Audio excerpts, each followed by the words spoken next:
We now welcome in NBA reporter Nick Friedell to the show. And Nick, I'm not going to lie, I did some Twitter snooping before the show, and I saw that you wrote something on the Miami Heat, and I just became a Heat fan like in January, mostly because everything. Thank you. Welcome now to having two of us, yes. in general. So I just became a Miami Heat fan literally in January, and part of the reason was because I felt like Jimmy Butler was meshing really well with the guys down there in South Beach. So why do you think that's working so well down there in Miami? This is basketball's version of the Spiderman meme. Jimmy needed a culture and a group of players that resonated with him, and the Heat needed a star and a face of the franchise to take over for where Dwayne Wade left off. So this is really fit perfectly. And Jimmy's had some issues in the past with chemistry in Chicago and Minnesota and Philly. Miami fits him perfectly, and I've covered him since he came into the league. He is in a really good place right now, and he really believes that they've got the pieces in place now and moving forward to really win and win at a high level for years to come. Nick, I have to ask, I was on Twitter yesterday, and I saw that D'Angelo Russell is upset with you. I want to know what happened. Can you tell me what happened? Oh yeah.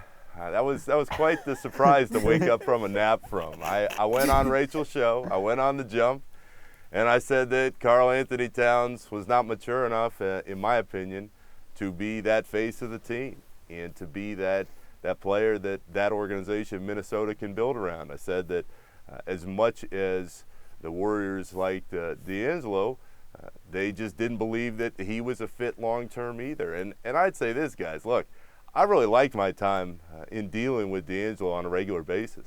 He was accommodating with his time. We worked on a few stories.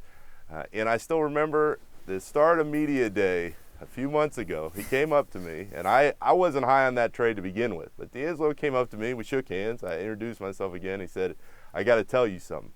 And I'm thinking, oh, boy, he's upset about something I said before. And he said, "You keep it real, and I respect that."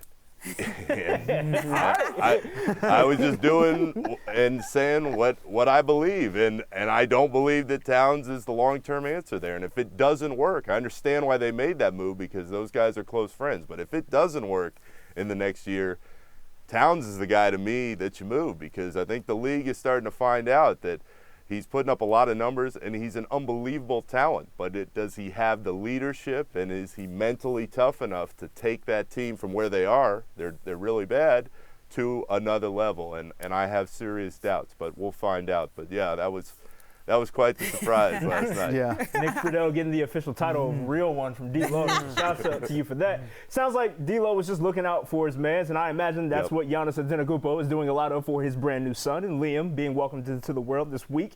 How do the Bucks plan on navigating this space? They're 5-0 without him regardless, but what do they plan on doing up until tip-off for this one? First of all, that was a hell of a segue. There you go, baby. He's a baller. That was impressive, because that's a bet right there. Let's face it, that's exactly what D'Angelo was doing. he wanted to make sure that Karl knew he had his back, and I understand that. But as far as Giannis and the Bucks go, guys, they're so talented, and you mentioned they're 5-0 without him, but they believe in themselves every time they hit the floor. And this is a team that I have had doubts about as far as coming out of the East and getting into the finals, just because I've watched them over the years. Giannis is incredible, but they need other guys to step up on a regular basis, and they've had that at times in the regular season. Chris Middleton is a really good player, and they have that bench depth that you're going to need going into the playoffs. So it's just another reminder that you can't always lean on Giannis. Nobody wants to see anyone get hurt, but if something were to happen, you've got these reps now in these type of games where you think, all right, well, maybe we've done it before, we can do it again. So the Bucks have confidence. It's only growing in Milwaukee, and it's been fun to kind of watch them mature over the last couple of years. Now, the Pacers probably don't have as much confidence as the Bucks. They're on a 6-game losing streak. Obviously, Oladipo is back. That's exciting for them. He's kind of playing a little rough as he's getting back in his rhythm. What do you think they need to do to kind of turn that around? They need to just keep letting him play. That's all that boils down to. I mean, that's a team that a lot of people around the league had a lot of hype for.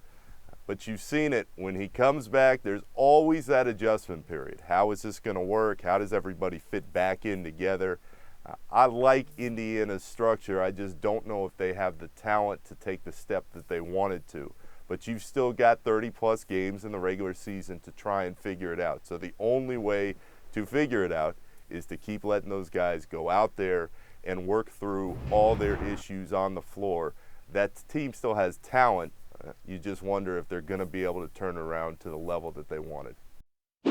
Thanks for watching ESPN on YouTube. For more sports highlights and analysis, be sure to download the ESPN app. And for live streaming sports and premium content, subscribe to ESPN+.